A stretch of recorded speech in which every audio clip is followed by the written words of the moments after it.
evening. Welcome to the Goffstown Planning Board. This is a regular scheduled meeting. We begin with the Pledge of Allegiance.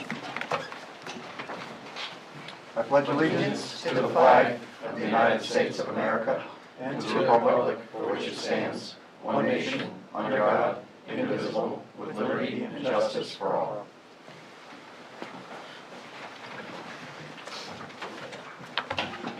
Okay, I'd like to begin by welcoming Joanne back from her leave. Good to have you back. Thank you very much. Okay, we'll begin with our introductions, and we'll start with you, Joanne. Joanne Duffy, Planning and Economic Development Director. Philip Piavanza. Joshua Douglas, Select Board Rep. Scott Ozana, Town Engineer. Tim Redmond. Colleen Mayu. Tim Searles. Barbara Griffin. David Pierce. Thank you all. Update from staff, correspondence item number 2, Joanne. So I did find out that there is an RSA that requires any subdivision of land with 2 towns involved has to have a public hearing with both boards. So tomorrow is the deadline for the, I think it's the March meeting, and Patty has been in touch with the applicant, and they may be applying tomorrow. We're not 100% positive yet, but they need to come here regardless. And the Ware Planning Board's approval should be contingent on our approval as well. And then both board chairmen would sign the plan. And did you say there was a deadline they had to meet? For the March the meeting, meeting. the application is due tomorrow, so we'll see if they come in with it or not. Okay, thank you. And they're For the planning March, from, we don't have 2 meetings in February. That would. But that deadline, I believe, is passed. Okay. I'm not sure, actually, but Usually it's it's- 20 days prior to. okay. So that is And from second. reading the material, it's my understanding that they're just proposing to put that lot in Goffstown into Right. the open space anyway. Correct, and it's a Okay. landlocked parcel to Right. begin with, so Okay. the Stonebridge Country Club was not interested in purchasing it. That was my comment. I hadn't brought that up. Okay. All right, Joanne, number 3. That's David. David. Letter of resignation. You sure? I am sure. You're not going to talk me into it. So I'll gladly stay on until you have an appointment. I've seen the alternate's kind of vital in many cases. Right, Once within the last 4 months, I was part of the quorum. So. Yeah, right. thank you. Thank you. And I realize the board has a good opportunity to find an alternate after the March election. Possibly. That'd be Thank great. you for your service, Thank you, David. David. Yeah, thank you. Thank you. Okay, Southern Hampshire And we Planning. still expect you to come to the next meeting, so. Oh, yes. Oh, yes. Okay. That's February. The last 3 items, 4, 5, and 6 we don't have any discussion on them. Informational. We're gonna do minutes?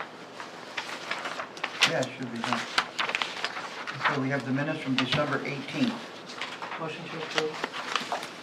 Second with, correct. Bill?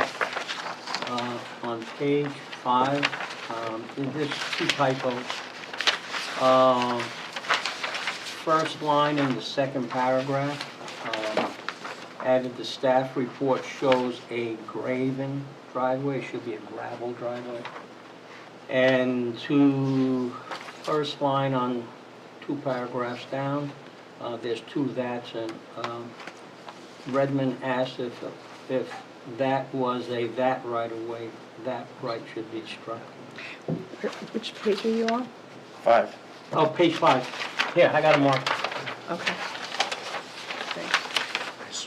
Barbara, will you amend your motions? Motion to approve as amended, yep.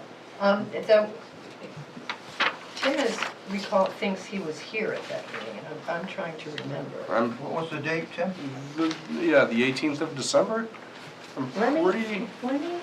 you texted me one meeting that you were doing this, so let me see. It was either the 11th or the 18th. I wasn't here, but I'm pretty sure I skipped the 11th. Was it the Thanks. 11th, The 11th was the zoning, yeah, the zoning. yeah, you were here at that one. Was it? No, Yeah, no, the 18th you couldn't, it was the night you couldn't come. Okay, all right. That I'm was the silly. prior illness with your kids? That was the flu compared to the Kids sniffles? getting sick all the time. That's, all right, just kidding. Carry on. You wished you were here. Just can't get enough of it. All right, the motion is to approve the amended minutes. Any discussion? All those say aye. Aye. Opposed? Abstentions? Abstain. One abstention. Motion passes.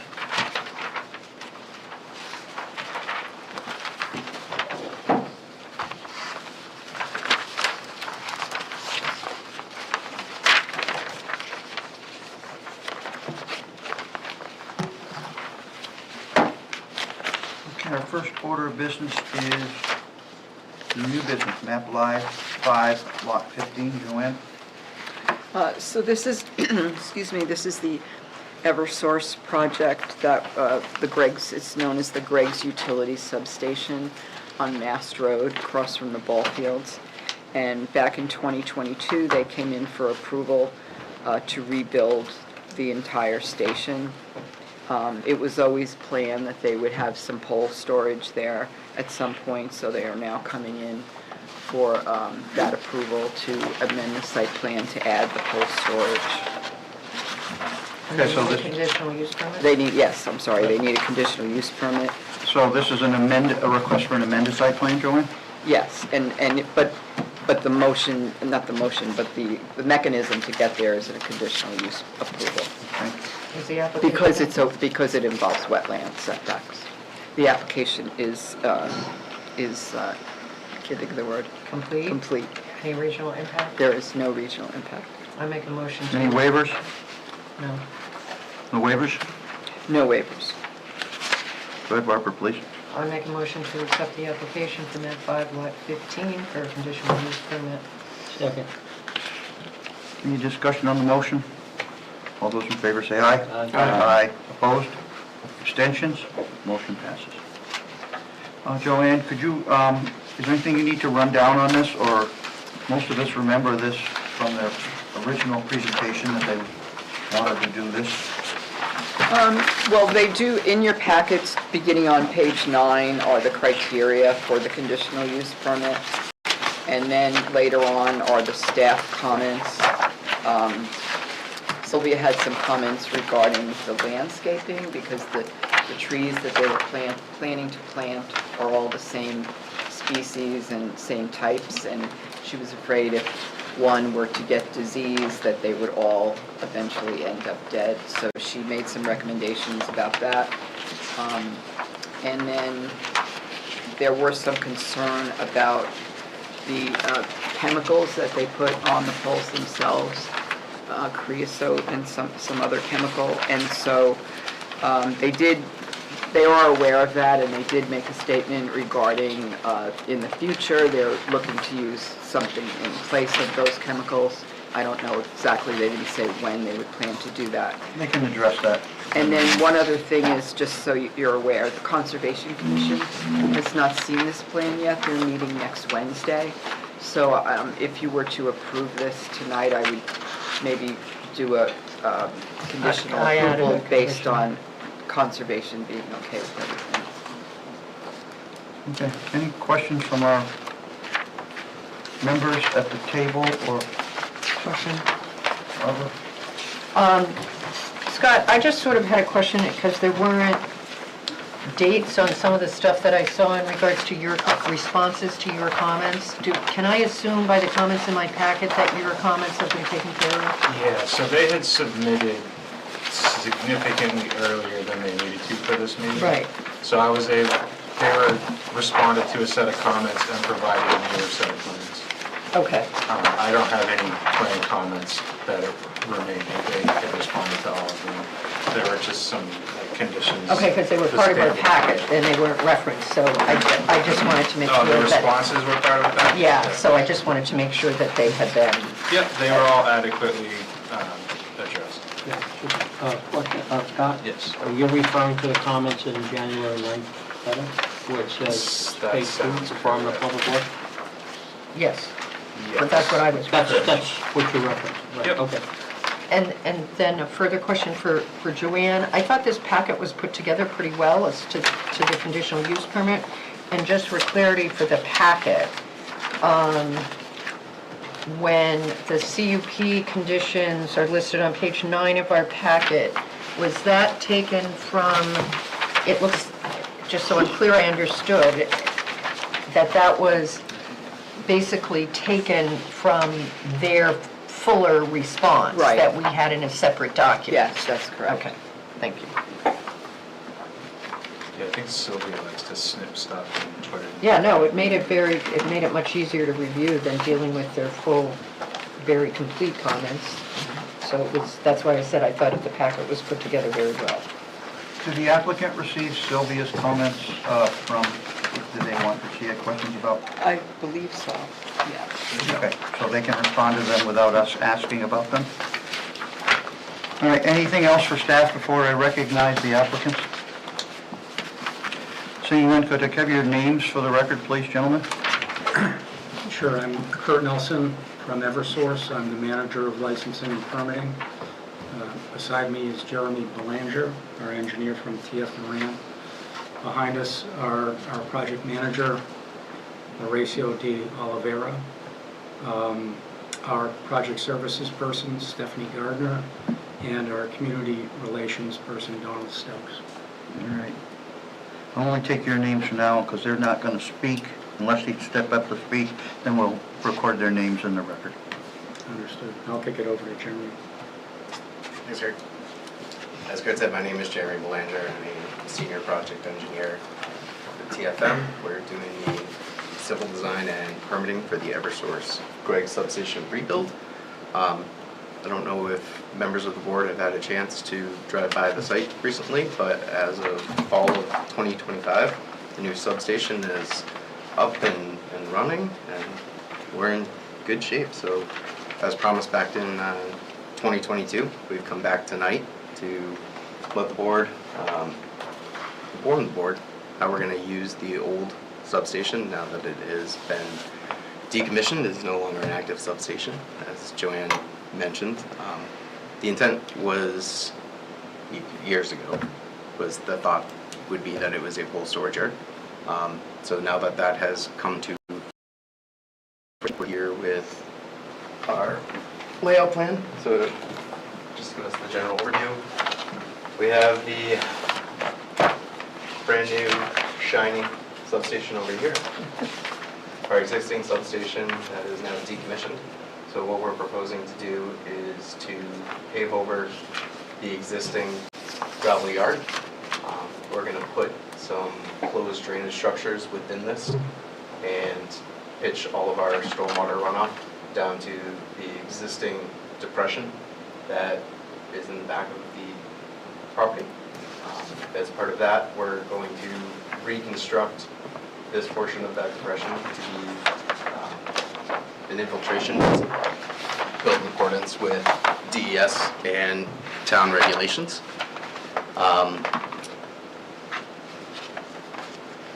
The yard itself is just under 1.7 acres. As mentioned, there is a CUP as part of this for the surround. Our impacts within the surface water buffer. So as you'll see, there's 13,560 square feet, and what that entails is the existing substation yard. So as part of this project, what we're paving is everything inside the fencing. So if you're looking at the site, the fencing is going to remain for security purposes, and we're essentially just paving over the gravels. We've got these closed drainage systems. They come back here. We put it in a 4-bay. It gives us our stormwater treatment and then allows the stormwater to infiltrate back into the ground as it does now.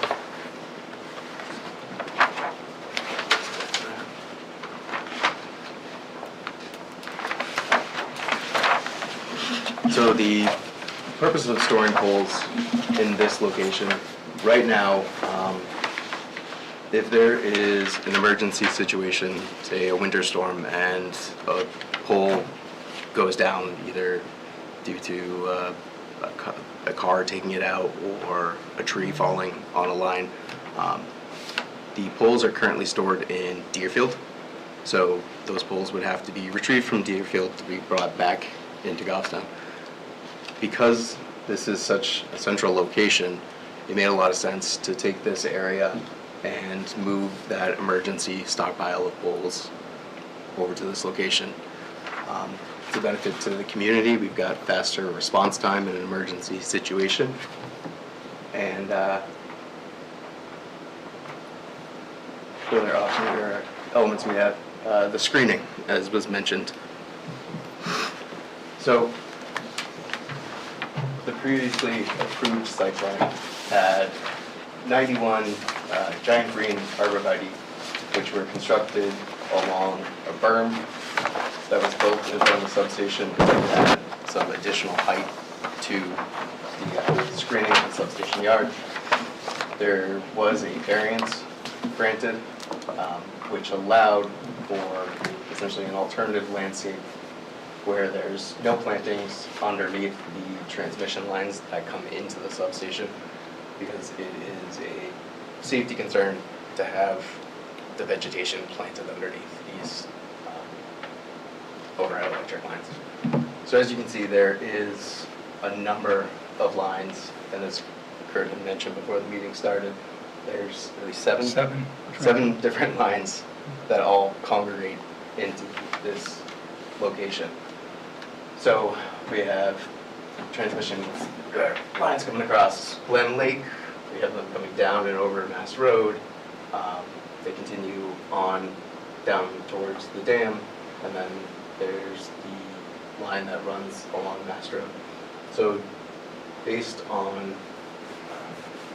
clear distances by the National Electric Safety Code, we can only fit so many plantings at certain heights within these locations. So in order to try and provide a little bit more variety of species than what we currently have when we had those 91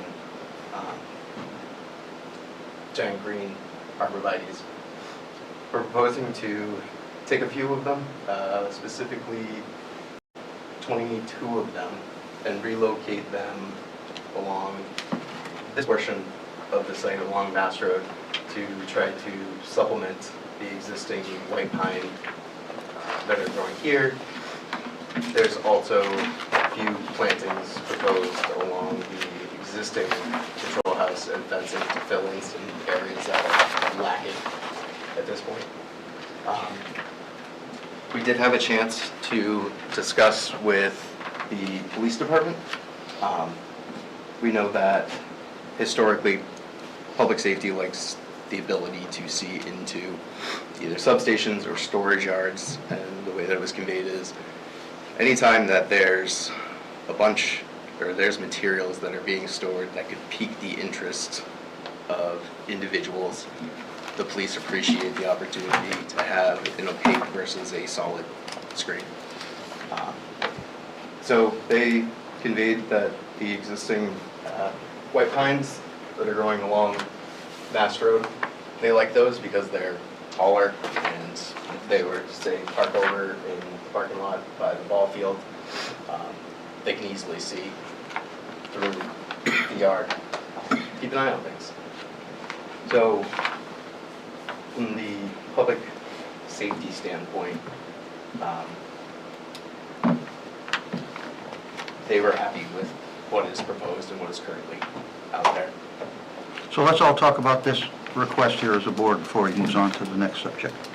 So the reason you're asking to remove the 8 previously planted and the 14 previously approved is what reason?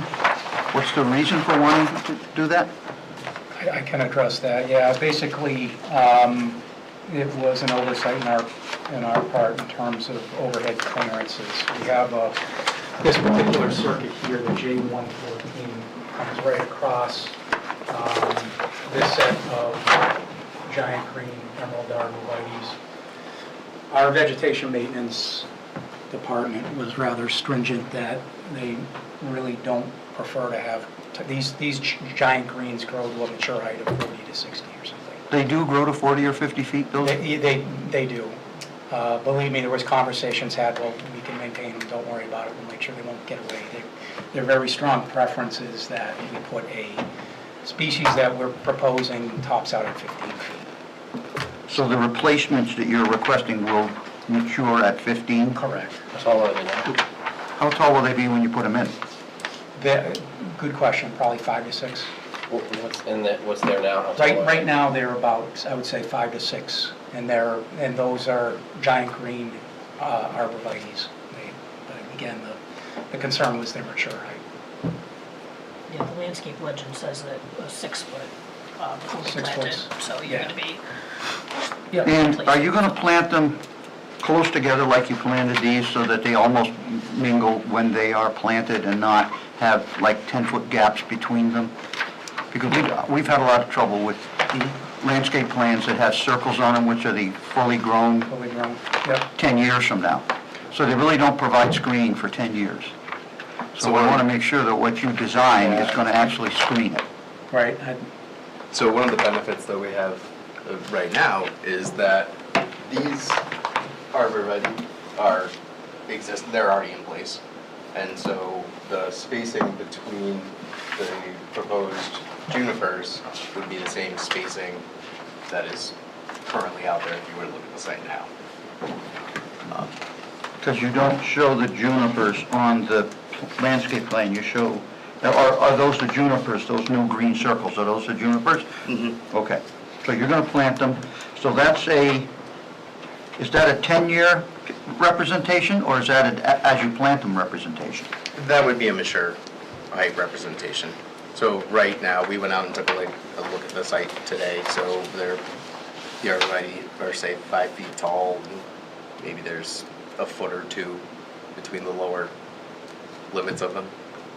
That sounds acceptable as long as you're gonna plant the junipers at the same separation distance. Even if they actually grow into each other, who And I cares? believe I think these are, it's a Chinese juniper variety, and I believe they do have sort of a spreading quality. Okay, So, we'll take yeah. your representation of in the record. I think they could die if you plant them too close, though. Well, that's up to the landscape guys to tell us that. We do have our landscape architect on staff, who is the one that designs our spacing and our layouts for our plantings. And are you addressing the other ones that are on the rest of the plan down around the outside of the whole yard? These guys down here? Well, we have circles on our landscape plan on Those are the page. ones that they're pulling out. There's the Yep. location. So as part of this, we take those giant green arborvitaes that are currently in there, Yep. and in order to save them, provide some supplemental buffering, we took a look at the site and we said, all right, where is there kind of lacking? Where can we see through this existing screening for this portion of the site? And came up with staggering these 14 replanted arborvitae along the east side of the site. So if you're going down Mass Road to the west, it beefs up that sight line. And then there's existing arborvitae, juniper, rhododendron, and bayberry that were planted 2015 when they did when TFM and Eversource did the control housing. So, as was noted, there is one dead tree along the fence line, so that would be replaced. And then a few supplemental plantings to fill in where there's some gaps in the existing control house. Thank you. Anybody have any questions regarding the landscape plan? Joshua? Well, maybe not so much the landscape, Well, we'll stay on one subject at a time, if it's all right with you. Landscape question? Barbara? So you're not replacing the arborvitaes with the same number of juniper?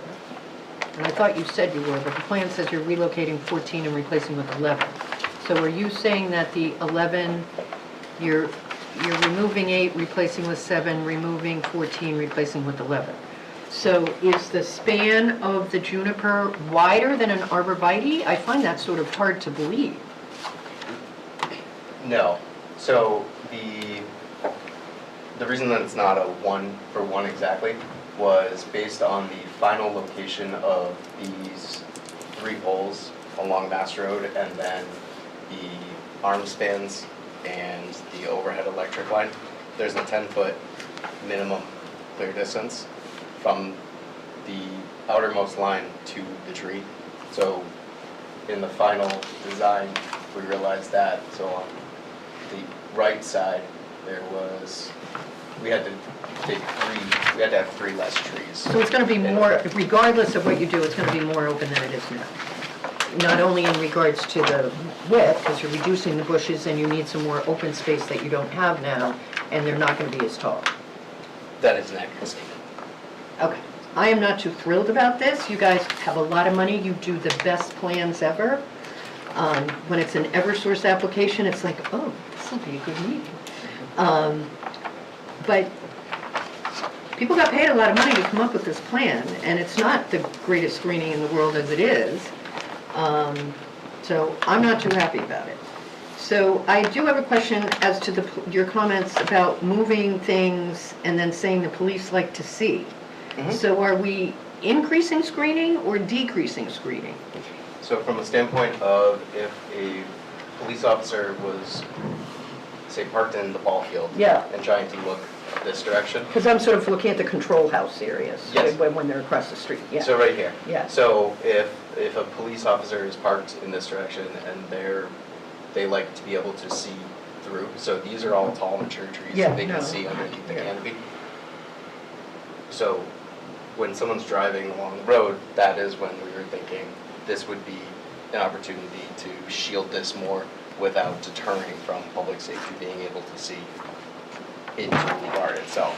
So if we were to look from the north, or look towards the north, it's going to remain the same as the current condition.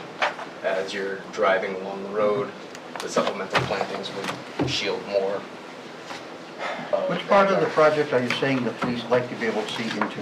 The pole storage yard or the electrical yard with the new transformer area? Any and all, based on the Because conversation. I've noticed that you have an opaque screen on the chain link fence there. You really can't see in that yard from the road. That's So, actually- so the statement that the police, that this visual barrier in the front of the transmission, new transmission area doesn't really cut it because you can't see through the opaque screen anyway. Please. I recall this discussion from before, and there was a comment, we talked about gates and security, and what was interesting, and I still remember this because I was surprised, is that Eversource was not really worried about the security of the new section because of what the plan was and what the design was. And I think the concern is from the police, because it's actually elevated, it's a whole different access, it's a completely, almost different operation, the new piece, as compared to what was there before. So the open access is to where the old yard, the new yard where the opaque screening is, you can't just drive in there, can you? Into the yard itself? Yeah. Oh, No. absolutely not. Yeah, Yeah. so the whole design was It would- different. Yeah, it would Yeah. be, people trespassing, getting over the Yeah. barbed wire fences, that sort of Yeah, scenario. there As was far no as real it- concern about what was going on Right. there. It's down below. Yeah, I mean, as far as where we stand with the screening, with respect to the planning board's desire to screen as much as possible, the police department's desire to have more visibility, we'll do whatever the town desires. We don't want to be in the middle of that. This is an unfortunate situation. Those plantings, it was an oversight on mature height of those arborvitaes that went in. And believe me, discussions were had with our vegetation maintenance department. They were rather adamant. I didn't want to have this conversation here with you tonight, but was put in a position to do so. So the green circles that we have on page what number is that? So landscape. The landscape plan, that represents where you're gonna put the junipers back? Or does that, those green circles represent what you're taking out? So the green circles are going to be the new or relocated plantings. Okay, good. Thanks. Anybody else on the landscape plan? Okay. So I think we're okay with that. So if you'd like to move on to your other subject matter that was part of the report, if it's all right with you. Unless you have something else to add, I'm sorry. No, I think that covers the screening portion. We did have the chance to meet with the local river advisory board committee back in December. They had only one minor comment, that any seed that was going to be placed on areas of disturbance in the back be the New England Conservation Wildlife mixed seed to go in place, or on top of loam for stabilization. So that has been added to the design. Talking points, there's no proposed lighting within the old yard. Traffic-wise, prior to the new substation, there was pole storage on this portion of the property. So initially, to place poles into this yard once it's paved, there'll be an increase in deliveries bringing those. But then once those poles are in place, from a traffic standpoint, trips would be the same as was previously used. It's for an emergency situation when poles are needed. So we wouldn't anticipate beyond that initial delivery period to see an increase in traffic coming to or from that yard. Question on pole storage? Go ahead. Sure. All right, so I had three comments on the pole storage. So one of them was traffic, which you just addressed. So it's a increase associated with the initial storage. It's been now a little while since it was a storage site. There have been poles there, but not where there were. Mm-hmm. So how many poles are we talking about here? So currently, the poles are stored in Deerfield in a contractor's lot that Eversource, is it a rental agreement? Right, all right, you've got them stored somewhere there, yeah. So it would be somewhere was it 200? So the plan, we've talked to our distribution coordination folks. Their plan would be for 7 to 10 pole bunkers. Jeremy may have a photo to show you. These pole bunkers are essentially, Steve, they look like goal posts. There's a color photo. Yeah. And they're about, I'm not quite sure the dimensions, but they hold something like 6 poles across, 4 poles high, somewhere between 20 to 25 poles apiece. Excuse me, sir, for board members, there's a page marked overall site plan layout on the plans we received, and there are little boxes that show where the pole bunkers go. There's also a photo included on a detail sheet, and I have extra copies if anybody would like one. Like this 4 Yeah. 1, 2, 3, 4, 5, 6. 6 pages in it. Someone described them as essentially like a goalpost, which I thought was an accurate description. So it's a metal frame that can slide as needed based on the lengths of the poles. So it just cradles them and holds them in place. And yeah, there's a layout of how those would be configured within the yard, making sure that they've got enough room for equipment to get around them. move the poles. It's like the lumber rack at Home Depot. Yeah. Yes. Yeah, right. So how high, if we're talking about that many poles, and we've just been talking about screening, because this is certainly more poles than were there before, stored differently. It's a little more haphazard and less, I'll just put it that way. We're trying to improve the aesthetics of it.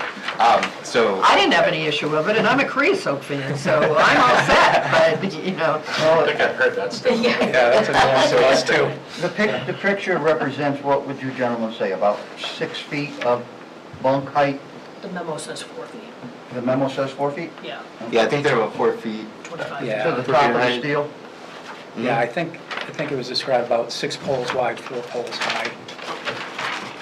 It doesn't look as if it would be higher than the surrounding fence. Okay, all right. No, I mean, it- the number you were talking about, I forget how big that part of the yard is, so. Yeah, so, yeah, it's deceiving on the plan, but yeah, it is just over 1.5 acres Okay, in that area.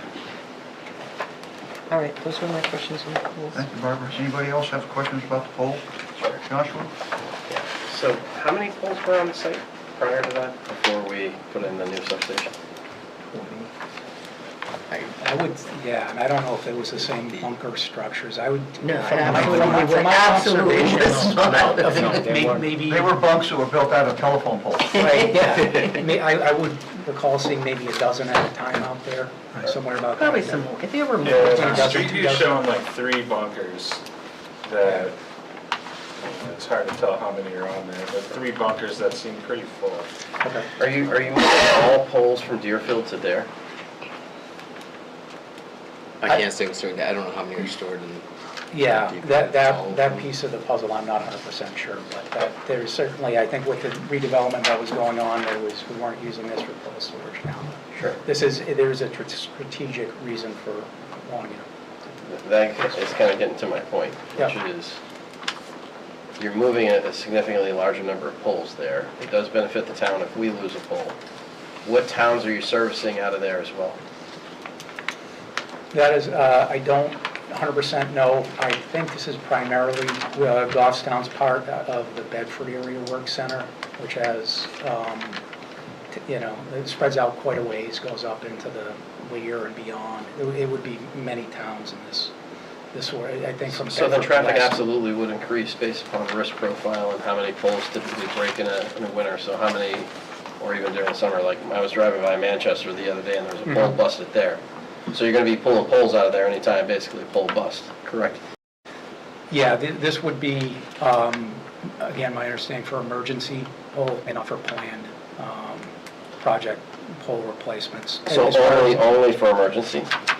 Yep, that is my understanding. So, yeah, it wouldn't be, that's, I think we need to understand that too, because that traffic, to me, there is going to be a traffic increase if you have more poles there and you're serving more towns. And I also have a question on pulling the poles in and out, because I run by there quite frequently and there's a lot of cars coming in and out of there all the time. You're going to have pretty wide turn radius with one of those vehicles coming in and out of there. So has that been given any thought? Yeah, so we have the apron that comes off of here. Mhm. So that was originally designed with that in mind, so that we can get the poles in and out, the equipment in and out. It's 42 feet wide, that's pretty wide for an entrance You don't way. see any challenges coming in and out? Coming in and out with the poles, no, the poles are typically towed behind like the. A line truck. The line truck, so, Yeah. you know, it's not massive, the poles are, what are they, like 40 feet now? They're 50, they're big.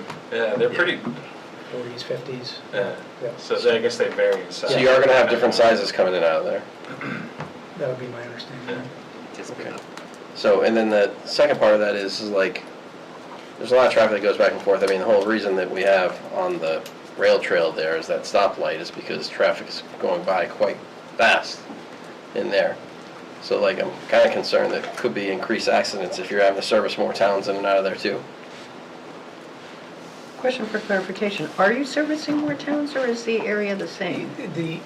I don't know. Yeah, I'll be upfront and honest with you. As far as the nature of the pole storage prior to, safe to say this will be an increase of pole storage at this location.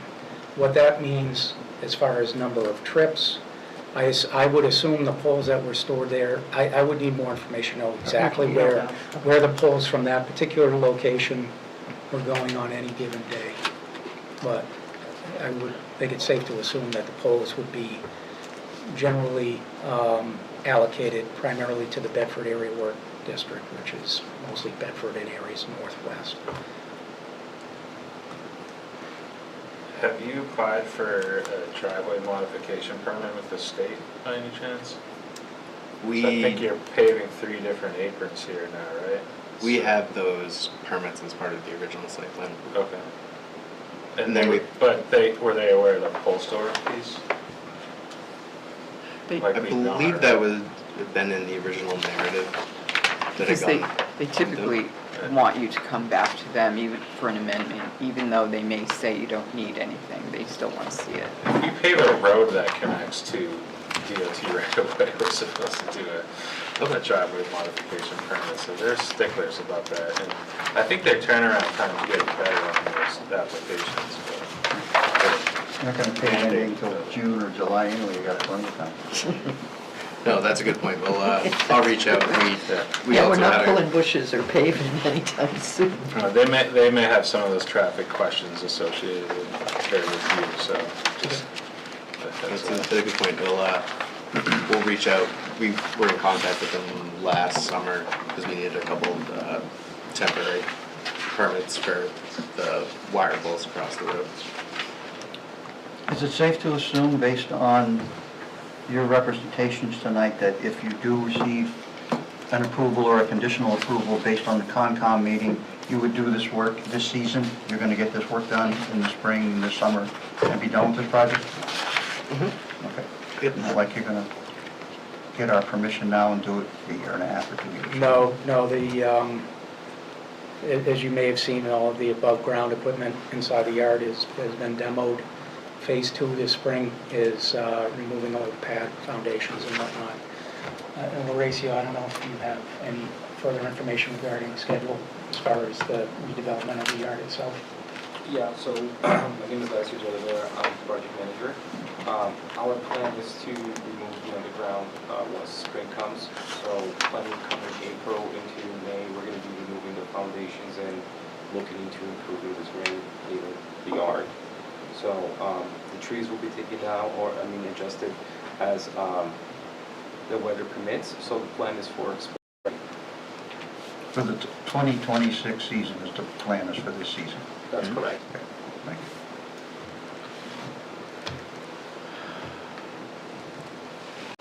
There was this question from the temporary planning director, Sylvia von Aulock, about contaminants from poles, and I read your response. You talked about future poles that may not have creosote or contaminants on them. Is that your statement?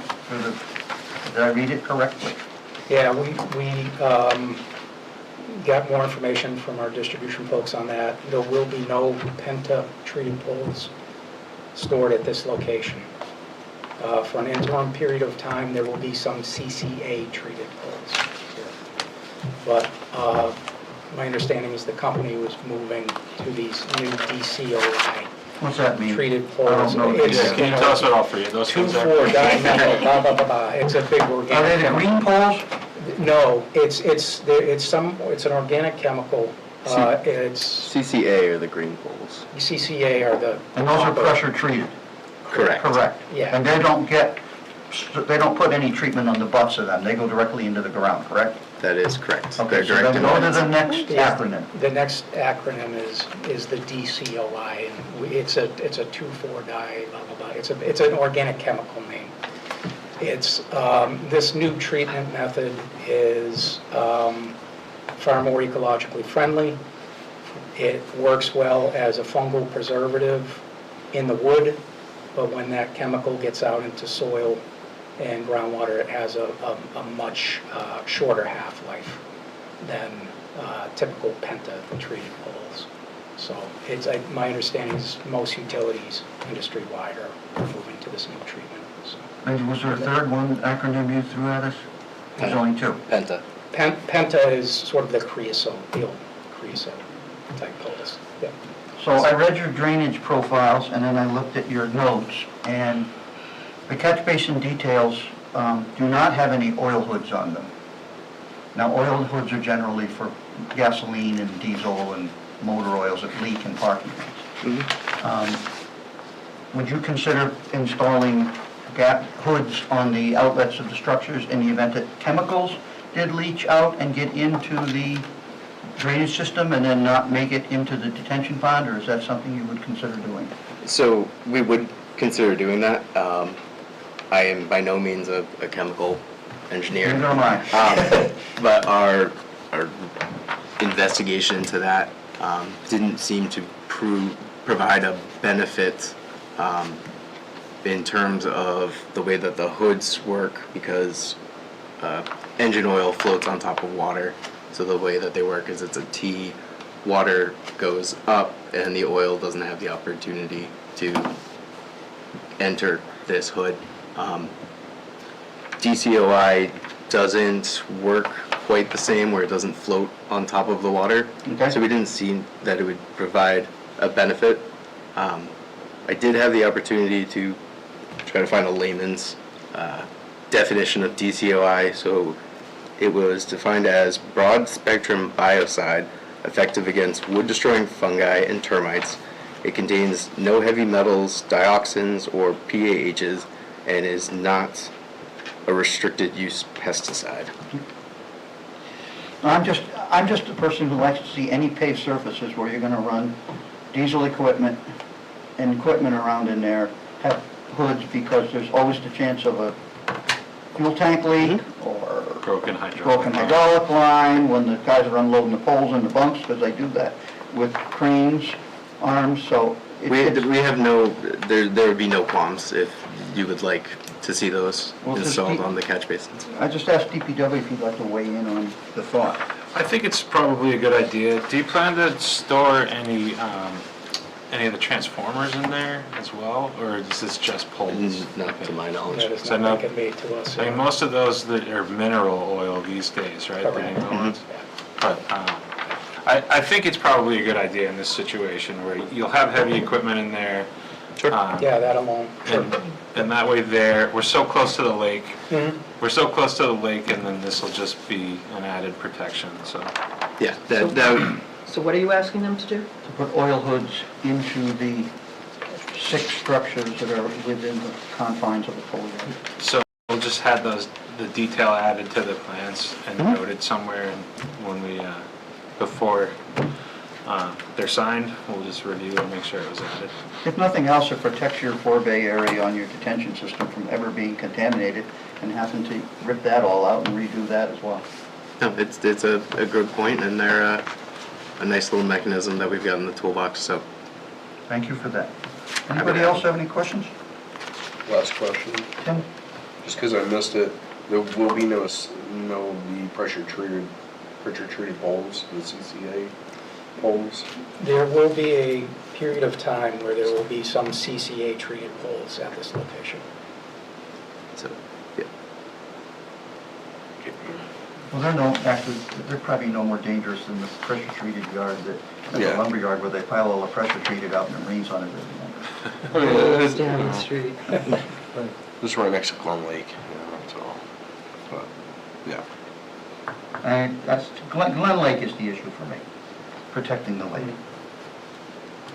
Okay. Do you have anything else you'd like to add at this time? I need to address the CUP.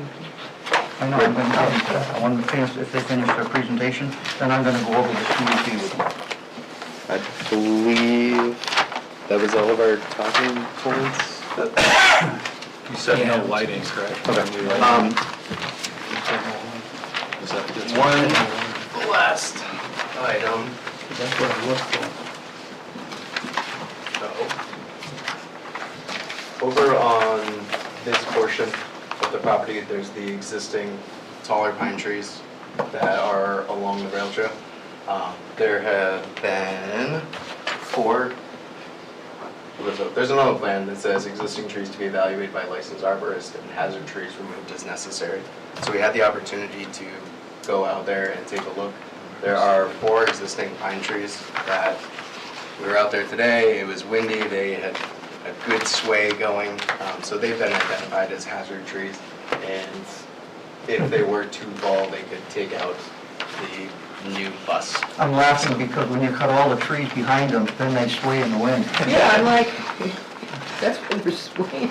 So, we did want to point that out. If you want to pass those around, they are flagged. You can only cut them if David says it's all right. I don't think we have the authority to tell them whether they can cut trees or not. You always have the authority to cut trees if they're classified as hazardous trees to the structure. And you're not going to get a planning board approval from me to cut trees on the site like that because it's not part of your application.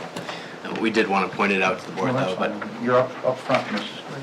Yeah. You know, I also noticed you have the septic system for the building highlighted in orange. Has that been constructed or is that to be constructed? the orange is actually the control building. Yeah. So that's the house, the septic is out in Has this it been grass area. installed as part of phase one, Mhm. part of the project? It has. You can't even see it from the screen. What, the septic system? Yeah, because it's in the ground. No, the orange building there. All right. And you said that there's no lighting being put in? There's no proposed lighting.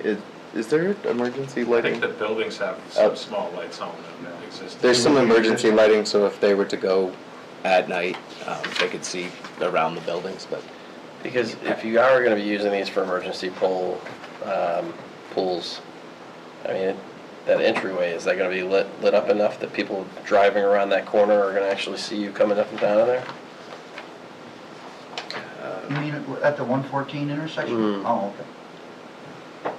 What is the status of that? Do you know? Is there street lights there, or do you already have existing lights there? There's a streetlight at the crossing on the mast arm. It's on that crossing, but it's before where you pull out there, which is pretty dark coming up and around that corner. yeah, I don't see anything. Yeah, well, certainly this application doesn't propose the installation of any new lighting. I don't see any other lights on poles over there, just the one on the mast arm. I mean, these trucks will have lights. They have a lot of lighting. Yeah, I mean, if we were out there in a nighttime scenario, we may have temporary lighting. And your trucks run strobe lights when they pull poles behind them? Yeah. Do they put their strobe lights on the truck if they're pulling the Oh, pole on the yeah, donkey? so at the middle of the night, yeah, sure. Yeah. Yeah, yeah.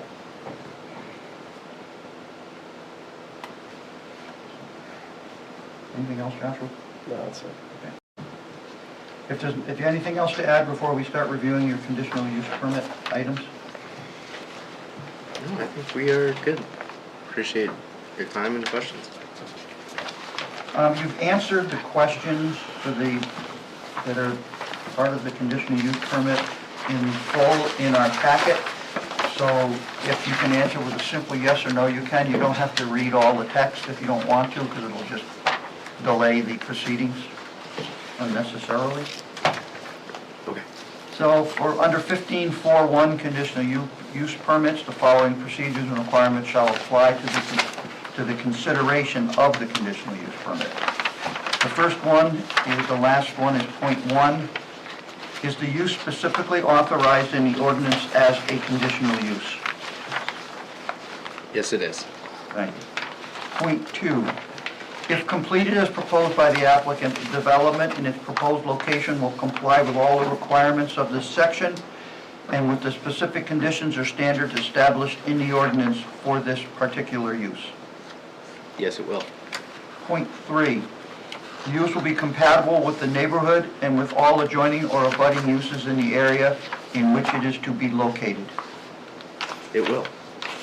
Point 4, the use will not have a substantial adverse impact on vehicular or pedestrian safety. It will not. Will not.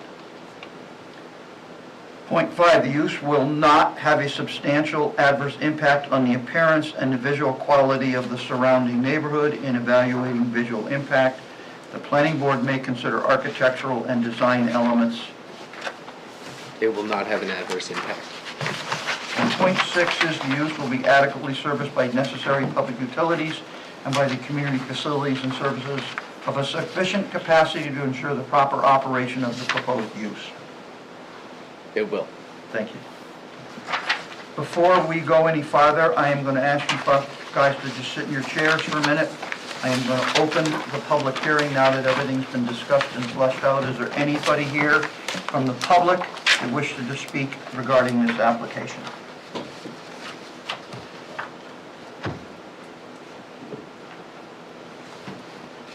Seeing none, I'm going to close the public hearing.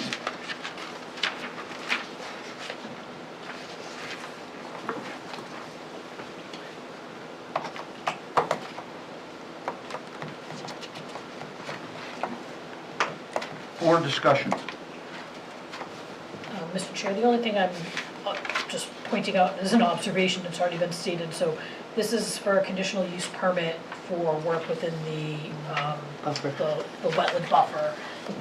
We haven't talked about wetland buffer. I think I appreciate the, what I've heard alluded to, a likely condition that we have the oil hoods added, because I think, you know, in light of it being in the buffer.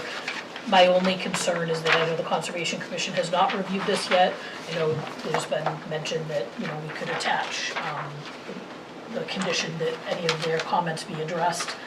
I have a little bit of concern about that as a blanket condition, but I'm just putting it out there. I'm not feeling strongly one way or another, but I typically, I think we usually have comments from the Conservation Commission before we're granting an approval.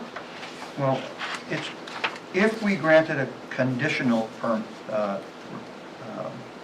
approval tonight, that is with the conservation having no issues, then staff could handle the balance of the application administratively.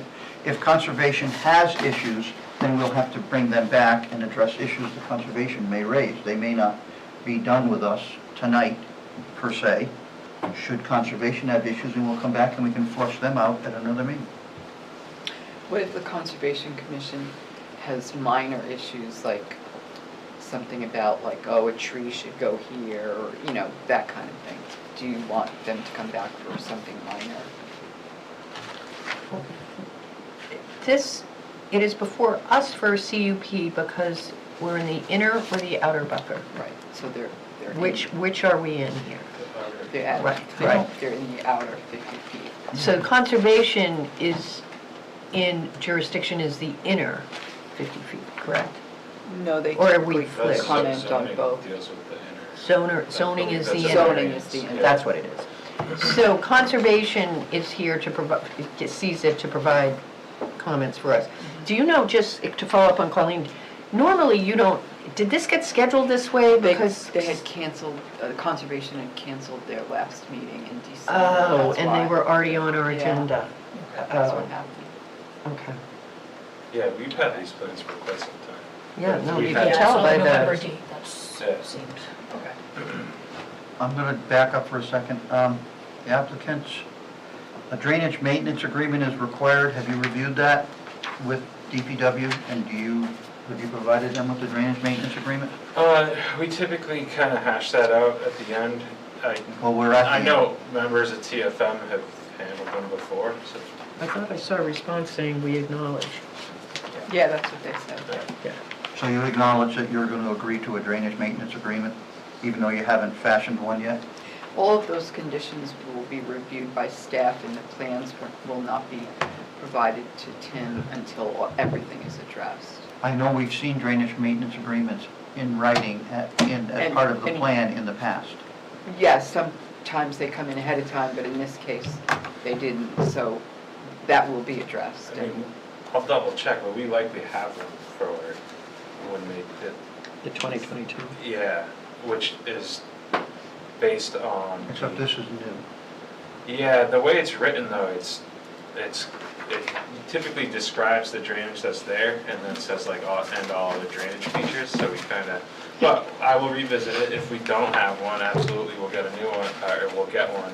And if I find the one that, if we do have one and it doesn't kind of entail the newer drainage, we'll have an update one. Won't make it subject to the satisfactory drainage agreement. Scott, did I read in your report, or the DPW report, that you wanted a gravel road constructed to the pond? They added it. Well, I don't see it as a condition of approval. No, they added it to the plans. It is on site layout plan, So it- 10-foot gravel access. So it was included? It was included, yeah, that was one of the comments they addressed. Okay, I thought I had read that. Yeah.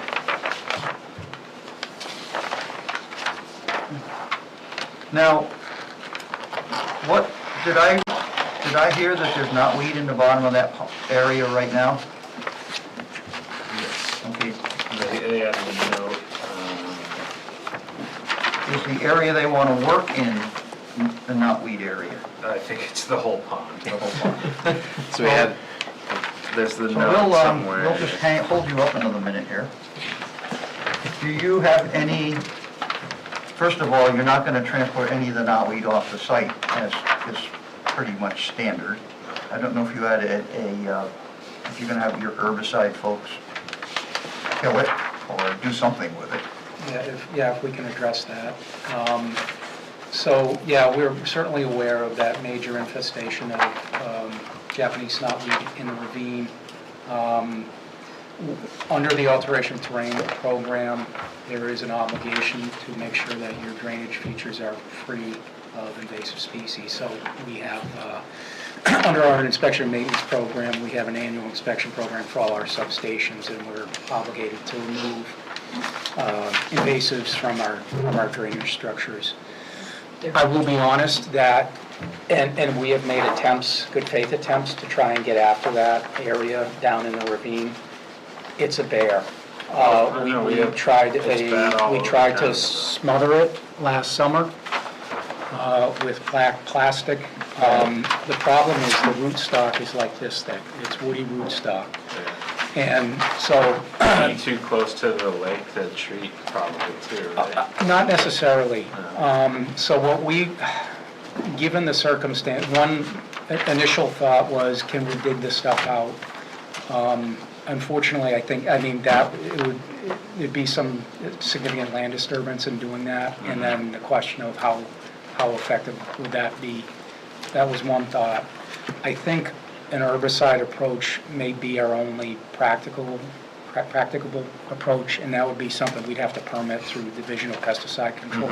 Most likely, they would treat this as under their right-of-way pesticide rules. So in that is a whole watershed analysis that's done. It gets passed through other folks at DES. So they will certainly be aware of proximity to the lake, nearby wells, etc. So it would have to meet all of that criteria. So certainly it would be, cutting above ground what's there now, trying to get after resprout, probably multiple applications and whatnot, so. Are you allowed to landfill that material, or do you have to bag it in landfill? Do you know what the DES requirements are? Do you know anything about it?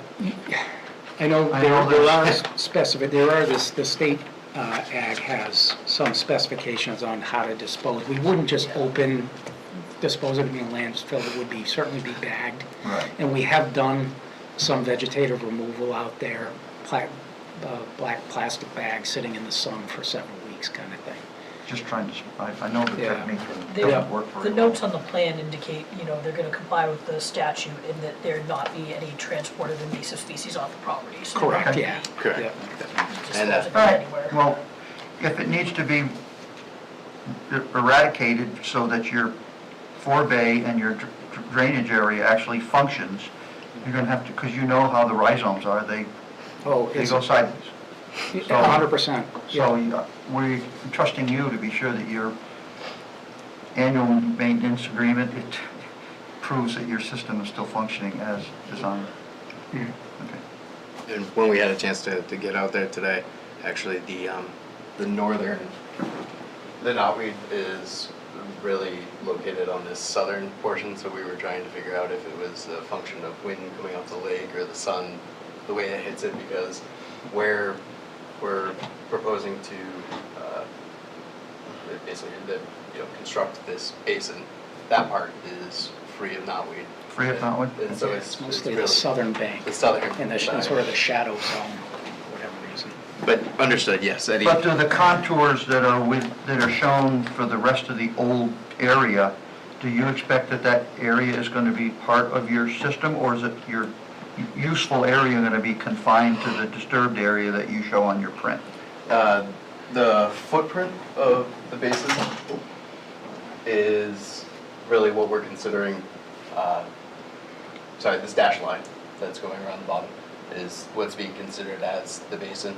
Yes, there is some storage capacity, and if it were to fill up in a very large storm event, it would essentially act as one Okay, system. thank you.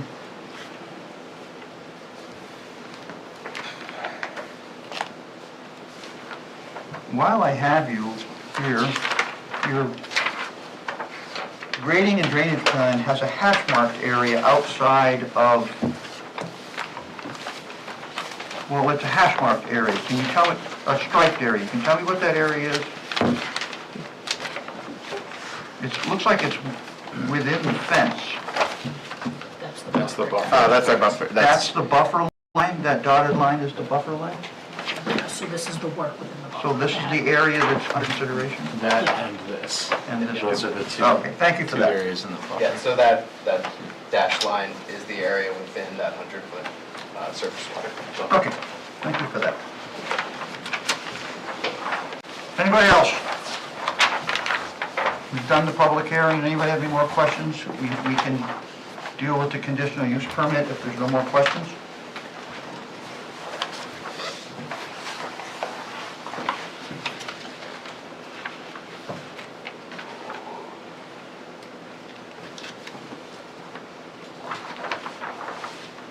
I make a motion to approve the application for a conditional use permit, finding that the applicant has met the requirements of section 15(4.1) as provided in their memo dated, I'll give you that, November 26th. And as talked about tonight, subject to conditions 1 through 10, as suggested by It's staff. actually would be 1 through 12. Well, Or 13. I have some additions. Okay. 3, and some changes, the drainage maintenance agreement will be required to the satisfaction of DPW because we haven't seen it yet. This is subject to the approval by non-material comments by the Conservation Commission in their meeting and review. That the applicant, do I need to say anything about the driveway apron and the state approval? Because all state approvals they need to get. And it That's was part of their permitting process. Yeah, so do I need to add that? I wouldn't. I don't think so. You can add that to number 5, it just lists NHDOT as applicable. Yeah, okay. ETC, but specifically put NHDOT. And that the addition of oil hoods into the 6 structures on the pole yard and to add them to the plan. Is number 6 applicable, Joanne? Do they require a building permit for this site? They do because they're considered structures. Okay.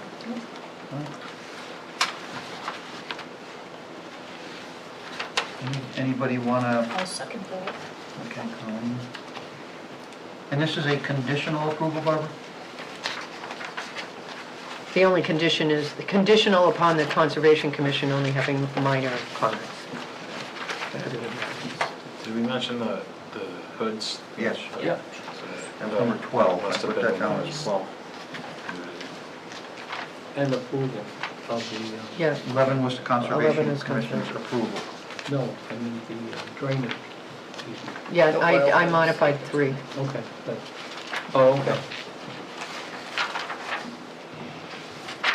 Any discussion on the motion to grant the conditional use permit? I'm sorry, I missed it. Did you include the updated driveway, the New Hampshire DOT updated We're driveway? adding permit if we- NHDOT to the list of approvals in number 5. Okay, thanks.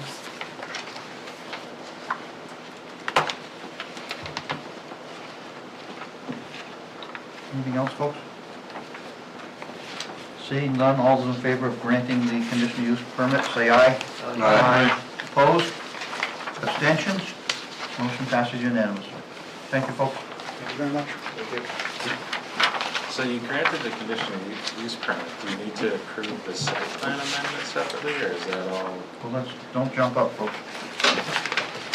Because it says site plan amendment and conditional use permit. Well, Tim was sort of asking about that at the beginning, as to what exactly. Yeah, Joanne said it's conditional use, Okay. right, is the mechanism, so. Okay. Well, except that, Joanne, this was never, I think Scott has a good point, because we never saw any of the site plan portions of the original permit.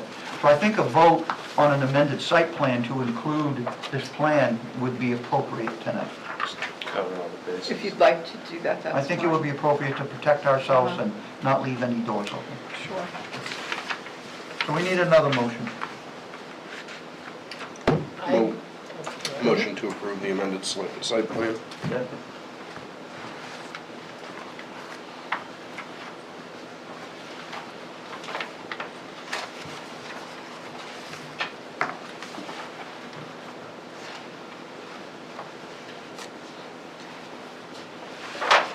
Anybody second that?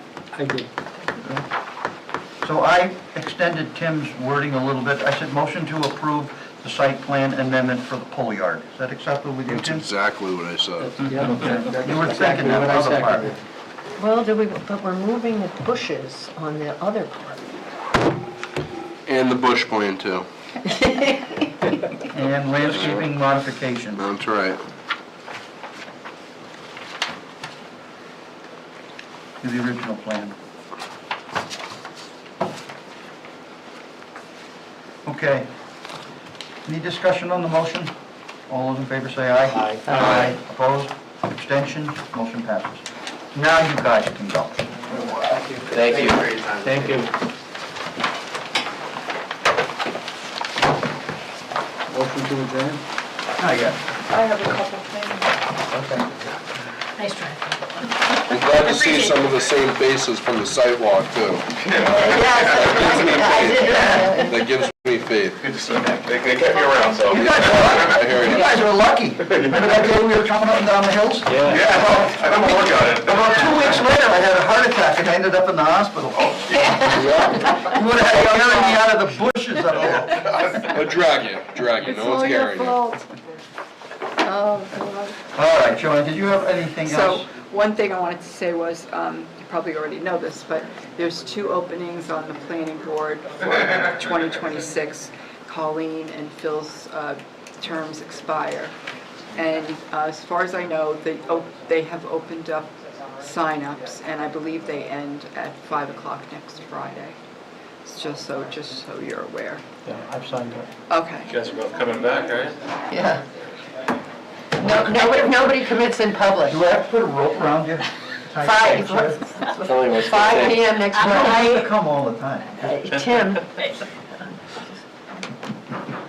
She's a busy woman. Yeah, she wants to do something and else. we're gonna have alternate openings. All right. And then the other thing, I don't know if you want to talk about what we talked about, I think it was yesterday, about the site at where Hawks used to be, Hawks Trailers used to Well, be. yeah, I did find out some information. I had a conversation with Joanne in her office yesterday because I'm still not clear on the Hawks trailer sales prior site and how the prior site. Prior I site. was worried that there's some issue with the No. I The wasn't. prior site and the sketch that CRC saw, and I still am not convinced that how they're gonna handle the traffic in and out of there, because there is no curb cut there, no driveways. It's just a great big 75-foot long dirt opening, and I think it's going to be unsafe, talk about traffic, I think it's going to be unsafe for landscape customers to be coming in and out of there with no direction how to turn left or right or where to go. So I've asked Joanne to ask the applicant to come back with a sketch to her that they provided you, the original sketch, I have that. okay? Yeah. And we want to look at it, or have you look at it, and determine whether there is reason to bring it to the planning board or not. So if I could just like update everyone, after, I had a conversation today, I think it was today, with, I've only been here 2 days and I'm already confused of what day it is. I had a conversation today with the applicant from Grasshoppers Landscaping. And so they had come, initially they had come to the TRC meeting back last year sometime. And they had provided us with this, this tiny little sketch that was, very basic. But the gist of the TRC meeting was that everybody was comfortable with what they were presenting in order to address issues with pedestrians, traffic, things like that. And so the way they were doing it, they were building, there were two scenarios, and I think the town TRC committee actually suggested one over the other, but along Mass Road, they were building bins. So these were called 1 through 12, and 1 through 12 were aggregate materials such as stone dust, hard pack, crushed stone, river rock. I thought along the road, they wanted to do like displays of their I'm mixed up, that was the landscape, back, their I'm sorry, that was the back, yeah. okay. So things like that were going in the bins in the back, and there were 12 bins altogether. And then in the front, along the roadway section, he said it would be 20 feet back from the roadway. They had So you're bins. out of the right of way. Yeah, So it's out of the right of way. He said he had bins A through F, which he shows on this plan. And A through F consisted of outdoor grill kitchens. So what they want to do is they want to show displays of if you had a nice backyard and you wanted to have, fancy grill, and landscaping and stone scaping and all of sorts of things. He wanted to provide people a place where they could go and look at it first before they purchased it. Similar to Pro Landscape Supply, is that what they're? Do they have that there? Over Oh, across from they have a KRG. little bit of it, yeah. So that would include outdoor grill / kitchens, brick ovens, seating, and then mixed colored pavers and like how you can, design the whole thing with colors and material. And so the front would block the actual area where they're renting, not the other side, but where they're renting. It would block the entire front, and there would be an So where are opening. people parking when they come to go to this place? Well, the whole center of the place would be empty. So they would just pull in and go to the bins with their Into trucks. the building. Okay, I have to admit that when Tim sort of balked at this, I thought he was being a curmudgeon. For sure. It's a That's great why I'm the chair. word. There are only certain It's people you can amazing use it word. on. Yeah, but I would. Lovingly, but It's okay. this is like way beyond what I thought we were talking about. And I remember, and granted, the zoning and the use, and this building has been there forever, and it used to be the mobiles, I get it. We put Green Thumb Landscaping across from Irving through heck on that site and the layout. And arguably a better, whatever, but Has way more space. I don't want to say that Well, I'm because not saying that. open space can be very deceiving as to what's really there and what you have. But if I'm hearing 12 bins across the back, you want people getting in and out to get that? You're telling me you're having patio displays essentially across from that and people are parking in the inside. middle? I wouldn't think they would be parking there. There's a because large they'd distance need in a loader to be between. able to get to the bins. My point, so you're gonna have people looking at displays where you have loaders going in and out to There's do no material? parking shown on the plan that he provided. to Well, us. that's a He problem. calls the middle the truck turnaround area. So which way are the displays facing, Mast Road or the back of the lot?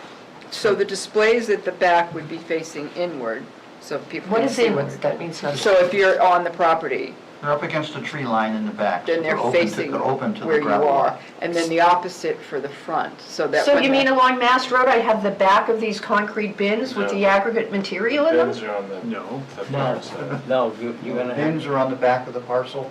where the stone and bark mulch and stuff would be stored in them. Right. On the front side of the parcels where they want to put The the display. Okay, that's They're what I thought I 3 started foot- with. So along the Mass Road side of the lot, we're having this display. But we don't know which way the displays are facing. I can on the tell front. you, I know, if you just let me finish. Oh, you're gonna be from the There's sidewalk? 3 foot tall, the displays Just like themselves being are married. 3 feet tall, and they would be facing inward.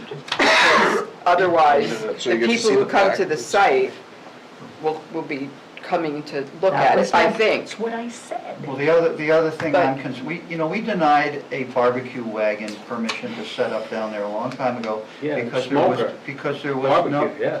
because there was no traffic division in between the telephone poles. We thought people were just gonna But- pull in everywhere. and But they- they're addressing that But we're gonna here. have poles right down No, the they're street gonna- now, so it what's won't gonna be a happen, problem. Joanne, is if they're gonna be 20 feet in from the road, people are gonna pull up right off the edge of the road and park behind the telephone poles. Yeah. That's what's gonna happen. Which is kind of what they do now, and like, you know. So I'm suggesting that they need to have a defined entrance that shows where people are to traverse into the parcel. And anything on the Mass Road side has to be no vehicular traffic of any kind. If they have to build a split rail fence down the whole front of the parcel or something on their land, obviously. But it would be on their land, which would still have that 20 feet open, because it's the right of way. This is why we have a planning board and we don't have TRC making these kind of calls in my book. I think these are planning decisions that should be decided by the planning board. If I could just finish, so this would be a seasonal business, it would not be open during the winter, they would not be selling sand or salt. Right. And the other thing was, he said probably they would close November and then open up again, depending on the weather, they would open up again March or April. And you also told me in discussion that the car parking for the high school students was only temporary because Yeah. they were not going to And open that- this season. That doesn't have anything to do with these people, it's Accelerated Auto who are allowing the high school kids to park there. Okay. That will end in February because these guys are going to start going in and doing whatever they're going to be doing. So I spoke with him and told him your concerns and that the planning board would like more information. He's very willing to come in. First I suggested maybe he just come in for a discussion and see how you feel about things, and if you still want to see a plan, he could always ask for a waiver of a engineered site plan and have a needs to- better plan than he's shown on here. He needs to come in for a conceptual, with a plan that's more than a sketch and less than an engineered plan, so he can get some feedback, because I think we're gonna have a lot of discussion about stuff, and I wanna see when it's actually laid out what he can do, because I don't think the site's that big. Yeah, I agree with Barbara, the verbal descriptions of what's front or back or which, Yeah. you can't understand it from verbal descriptions. The site is quite deep. I don't know if you've looked at it since the trucks are gone or the trailers are gone, but I don't know exactly how many feet, but it is quite Yeah, deep. but without having a plan, having dimensions, knowing what areas are storage, what's what. and What the size of it's the just- bins are, because I know what the areas are in front of the bins at Pro Landscape, and you can't do that on that I lot. mean, I just don't know, how is this not a change of use? Like, why is there not a site that plan? was the Because- That we brought up. That was a discussion when Joanne told us she made the administrative decision. And then- After the TRC meeting, everybody was fine with it because they weren't building anything, they were just using the parking lot for a different type of use. Yeah, a different type. I restate my statement that whereas the police, fire, sewer, and DPW are all part of the input process for TRC, they are not part of the decision-making process, in my book. Thank you. Thank you for bringing that, Joanne. Okay, So so are I'll we talk to requesting a this guy formal plan? tomorrow.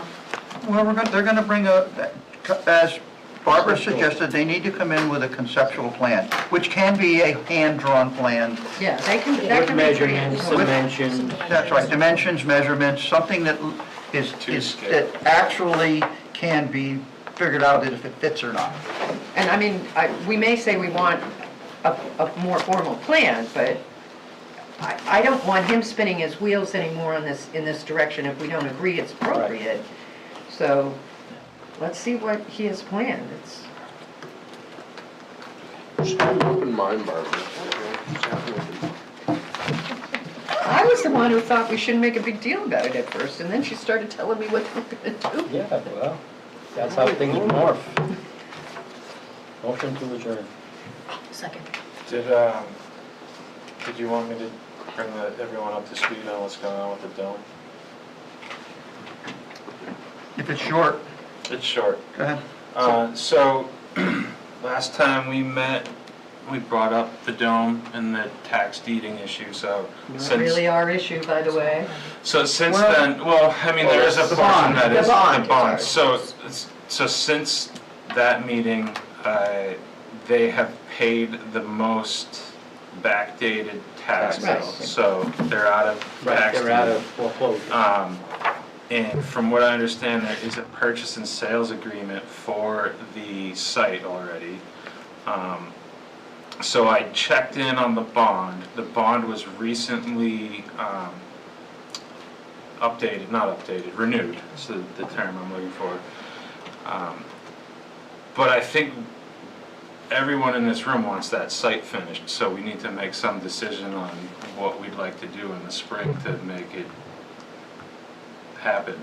I don't know if that involves us calling the bond.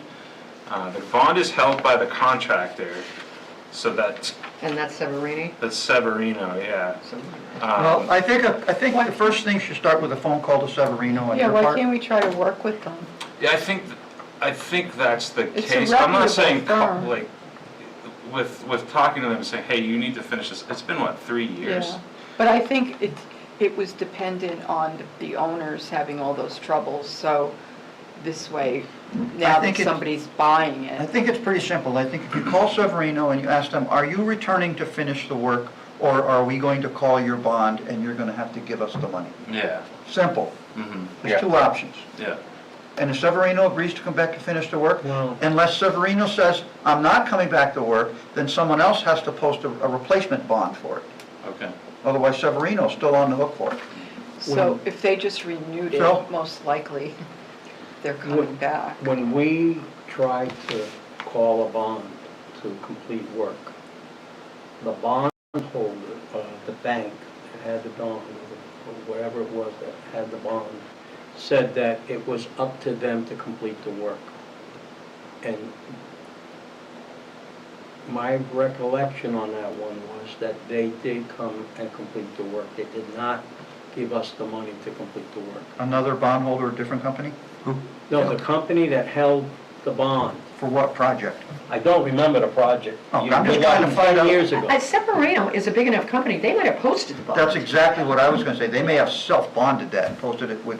Well, that's not what I heard. I heard that. I don't know. Well, The bond is with a bonding company, Okay, it is a bonding company. Berkeley Yeah, I mean, Surety. No, the bonding company that had that bond, when we did it, They got somebody else to come in and do it. yeah, he said that, no, we don't give you, we'll do the work. Right. Well, fine, I don't care as long as the work's done. Well, I'm just Because telling the you. problem, one problem's gonna, 123,000. see, one problem's gonna Change. happen is with the new pricing over the last 3 years, I don't think that bond is gonna cover that work anymore. So it's wearing course of asphalt, Right. Landscaping, all the crushed landscaping. gravel for walks and pads, fine grading of walks and pads, those two items, which are small dollar values, have been completed along with paved walks. So they've got, so they have pavement coat. top, striping signs, loam and seed, landscape.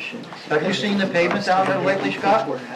Scott needs to, that pavement has to be repaired before they can top it. It's all busted up and it's in bad shape. They're gonna have to saw cut and repair sections of it before they can even top it. So, yeah, the other thing I wanted to mention is I heard from a local engineering firm that there's a request for proposal for, I think it's probably the new owners of the dome, look like they want to purchase a No, portion. it's not, it's different people. It's different I talked people. to Matt Peterson. Oh, okay. So So they need easements through this property. That's not something we should go along with No, tonight. okay. no, no. I thought it was the same thing. Let's so- leave that out. Yeah, that's Well, not- thank you for looking into that, Scott. I appreciate your. Thank you. your homework. So can everyone, Thanks for doing that, Scott. There's a pending motion. Yeah. before you leave... I don't care if it's a penny, I didn't recognize the leave- motion, we're still talking about... We have to take your photo, and can everyone place their plans here so I don't have to go around the Okay. table? Thank It you. was scattered and premature. Now, remember, you can't leave, you have to have a picture. Oh, Joanne, could you please work yourself out to the end of the table, and we'll get our picture taken? Bill Devanza I will and Colleen try. Mayhew. I even I'll listened take to it for you. who said it. yeah. I just bought that photo. Tim, thank you, sir. Yes, sir. Okay, there's a motion to adjourn. Anybody want to discuss it? All those in favor say aye. Aye. Opposed? Abstention? I'd like to discuss GTV, it. we are adjourned. Thank you.